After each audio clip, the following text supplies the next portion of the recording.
আজই ডাউনলোড করুন আর এনজয় করুন আপনার পছন্দের শো। তুমি যখন সুদেবের সঙ্গে সংসার করবে তখন তোমার এই খিটকেলটার জন্য মন কেমন করবে না বলো? তুমি কি বাড়ি ফিরেছো? ফিরেছি। তুমি কি এখনো মাথা গরম করে আছো?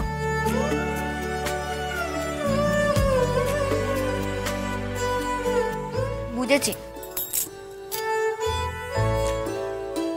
মানে এখনো বাড়ি গাল ফুলে আছে তোমার। লাজু, তোমার জরুরি কিছু বলার থাকলে বলো, এখন আমার ইয়ার্কি ভালো লাগছে না। আমার গাড়ে কটা মাথা আছে গো যে তোমার সঙ্গে ইয়ার্কি করব?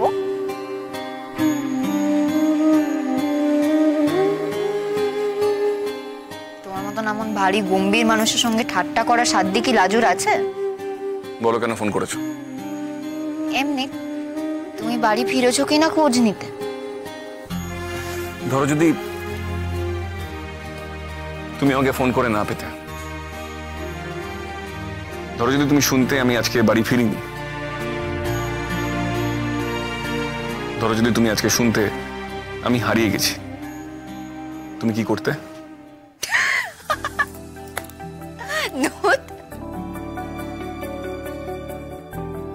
সেসব হয় নাকি? এত কিছু ধরতে যাবোই বা কেন? ও এমন ভাবে হাসছো মনে হচ্ছে আমি হারিয়ে গেলে তোমার কিচ্ছু যাবে আসবে না। অবশ্য সে তো বটেই, আমি কে যে আমার হারিয়ে যাবে তোমার খারাপ লাগবে? হারিয়ে তুমি যাবে কোথায় কে জানে। তোমাকে একখানা রিকোয়েস্ট করব। আরে বাবা, এত ঠিক উচ্চারণে তুমি রিকোয়েস্ট বললে? ওই যে তুমি যেমন করে উচ্চারণ শিখতে বলেছো তেমন করেই শিখেছি। বেশ ভালো কথা, করো রিকোয়েস্ট। তোমাকে আমার কথাটা রাখতে হবে কিন্তু। লাজু, আমি তোমাকে আর কথা দিতে পারছি না। তোমার একটা সারপ্রাইজে আমি কাবু হয়ে গেছি। এখন তোমার রিকোয়েস্ট রাখার মতন হলে রাখবো, না রাখার মতন হলে রাখতে পারবো না। এটা আমি তোমাকে আগে থেকে বলে দিচ্ছি। আজকের গোটা ঘটনায় তুমি কি একখানা কথা বুঝলে? কোন কথা? এই যে তোমার আর ময়ূর দিদির সম্পর্কটা কিন্তু। লাজু প্লিজ দেখো, এটা নিয়ে আমি তোমার সঙ্গে কোনো কথা বলতে চাই না। তুমি অনেক ছোট, অনেক কিছু বোঝো না। হয়তো অনেক কিছু বুঝি না, কিন্তু এইটা বুঝি, যে ওপরে বসে থাকে, যে আমাদের সবকিছু আগে থেকে ঠিক করে দেয়, সে যদি না চাইতো যে তোমাদের মিল হোক, সে আজকে এমনি করে তোমাদের ডাকা করাতো না গো। তবে আমার ময়ূর দিদি তোমার বনলতা হতো না। আহ, অনেক পাকা পাকা কথা হয়েছে। তোমার এইসব নিয়ে কথা বলার ছাড়া আর কিছু কথা থাকলে বলো। তোমার ওই সুদেবের উপরে জোর দাও যাতে ও তোমাকে নিয়ে নেয়। বেশ মজার ব্যাপার না গো কিটকেট। দেখো, আমার বাপ মায়ে তাকে জামাই মানে নে, আর তার বাপ মায়ে আমাকে ছেলের বউ মানে নে, অথচ আমরা সম্পর্কে বর বউ হই। আচ্ছা রাজু, আজকে যে এত কিছু হয়েছে তোমাদের বাড়িতে, তোমার মা বাবা জানতে পারেনি তো? সুদেব ওখানে গেছে জানলে তারা তো আবার ঝামেলা করবে। করেছে তো, আমি সব বলে দিয়েছি। বলেছি যে তুমি তোমার সত্যি সত্যি বউ খুঁজে পেয়েছো। তারপর তোমার বাবা? ওই আমার বাপে যা করে তেমনটাই করেছে, দিয়েছে আমার পিঠে দু চারটে গা। আমার অভ্যেস হয়ে গেছে গো।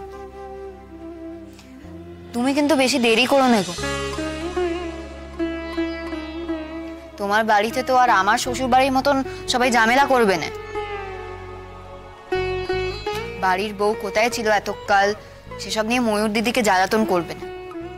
তুমি বরং তাকে নিয়ে যেও তাড়াতাড়ি। রাজু, তুমি কাকে নিয়ে আসতে বলছো? সে তো কখনো আমার কাছে আসতে চাইনি। চাইলে তো এত কিছু হতো না। সে তো আমার কাছ থেকে পালাতেই চাইছিল। সেই যেই কারণেই হোক, তাকে আমি কি জোর করে নিয়ে আসবো? না, তুমি ভুল বুঝছো কিটকেল। সে খানিক ছেলে মানুষই করে ফেলেছে গো। সে বড় ভালো মানুষ, তুমি খুব ভালো থাকবে তার সঙ্গে, দেখো। আচ্ছা লাজু, তোমার বন্যতার উপরে রাগ হয় না?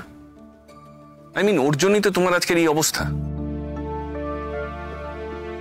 ও যদি সেদিন সুদেবের সঙ্গে চলে না যেত, তাহলে তো সুদেব আজকে তোমাকে খুঁজে পেত। সেও কি বলা যায় কি হলে কি হতো? সেসব কথা ছাড়ো না গো। সে রাতে যা যা ঘটেছে সবই বাড়ি গোলের, তার উপর রাগ করে কি করব? যা করার সে তো ওই যে উপরে যে বসে আছে সেই করে। তার হাতের সুতোর নাচে সে আমাদের নাচাচ্ছে। আমার কারুর ওপর কোনো রাগ নেই, কেবল কষ্ট হয় মাঝে মাঝে। আচ্ছা লাজু, এই যে তুমি যখন সুদেবের সঙ্গে সংসার করবে, তোমার সঙ্গে যখন আমার কথা হবে না, দেখা হবে না, তখন তোমার এই খিটকেলটার জন্য মন কেমন করবে না? তোমার একটুকু খারাপ লাগবে না?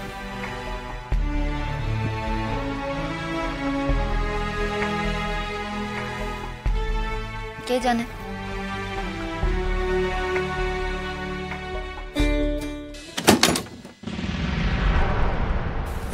এটা কি হারান বিশ্বাসের বাড়ি? আগে হ্যাঁ, আপনারা আসুন, ভেতরে আসুন। হ্যাঁ আসুন। হ্যাঁ, ইনি হচ্ছেন আমার বাবা হারান বিশ্বাস। এ হচ্ছে আমার দাদা বলদেব, আমার বোন দীপা, আমার বৌদি গৌরী, আর আমার মা কমলা, আর আমি সুদেব বিশ্বাস। এই আপনারা দাঁড়িয়ে আছেন কেন? বসুন না। না না না, বসবো না, আমরা ঠিক আছে বলছি। আমার মেয়েটা কোথায়? একটু আমার মেয়েটাকে ডেকে দিন না প্লিজ। ও ঠিক আছে তো? ছোট, অত অস্থির হোস না। ও তো বলেছে নিজেই ফোনে যে ও ঠিক আছে। দেখুন, কিছু মনে করবেন না, আসলে এতদিন পরে আমার মেয়েকে দেখার জন্য একটু দয়া করে একবার ওকে বলুন না যে আমরা এসেছি। ও নিশ্চয়ই আপনারা আসবেন জানেন, আর ওই করানার শব্দ পেয়েছে, ঠিক সময় বেরিয়ে আসবে। এতদিন মেয়েটা এ বাড়িতে ছিল? এই সুনিতা, এখন এসব কথা থাক। থাকবে কেন গো? মেয়েটা এভাবে কোনোদিন ছিল বলো তো? এতদিন এ বাড়িতে মেয়েটা কাটালো কি করে বলো তো? কি করব? কি করে জানবো? আপনাদের এত বড় লোক বাড়ির মেয়ে, কি বৃত্তান্ত এসব জানবো কেমন করে? অবশ্য জানলেও আমরা বেশি কিছু ব্যবস্থা করতে পারতাম না। বরং সত্যি কথাটা যদি আগে থেকে জানতাম, তাহলে ও মেয়েকে আমরা দূর করে দিতাম। আপনাদের মেয়ে অনেক মিথ্যে কথা কয়েছে, অনেক বোকা বানিয়েছে আমাদের।